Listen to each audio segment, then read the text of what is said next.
banyak yang pertanyaan was how much money do I need to start out?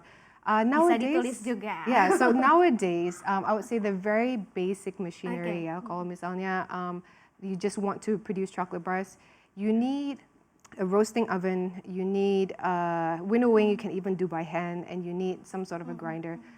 If I can do it in USD, because I know this figure's a little bit better. So I think, under $1,000, you can start. You can start making chocolate already as a hobbyist, right? But then if you want to scale it up and turn it into a business, then you're talking, obviously you have to scale it up and invest in much bigger machineries.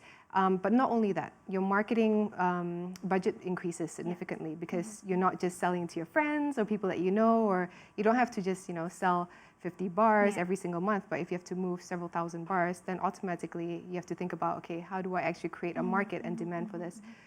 So machinery, I would say, is not significantly, it scales quite linearly until you get to a much bigger scale.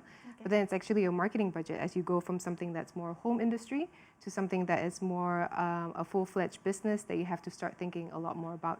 So for that, I would say don't start with anything less than maybe $50,000. Okay, $50,000. Yeah. So this is more like, experiments, right?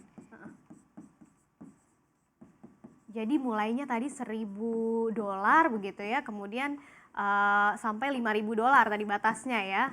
Yeah. So 50 if you want to already do this as a business, right? Oh, $50,000. Yeah. Okay.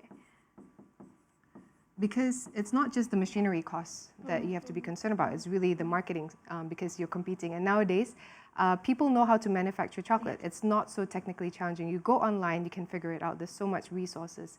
But how are you going to sell your chocolate and how are you going to make that stand out over somebody else's chocolate? Dan ini nggak cuma dari dana sendiri, bisa tadi kita menggandeng investor-investor juga begitu ya. Nah, kalau sejauh ini selain pendanaan, tentu saja tantangan dalam berbisnis, salah satunya pendanaan begitu ya. Ada tantangan tersendiri nggak sih yang dihadapi Krakakoa selama berjalan berapa tahun ini?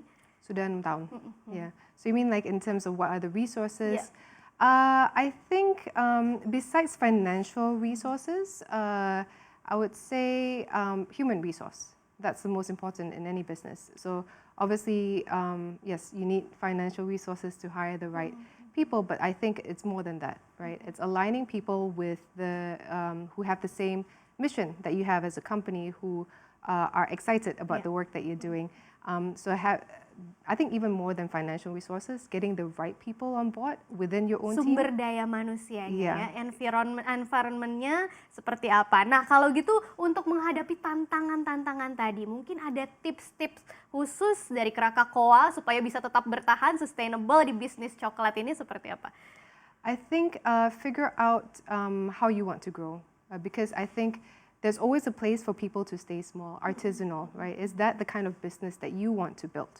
And in which case your fundraising, how you think about manpower, how you think about growth is very different than if, let's say, the idea is I want to go public within the next 10 years, right? So have the end goal in mind, understand why you're in the business, and then after that, map it out. Say year on year, this is what I need to do in order to get to the next step.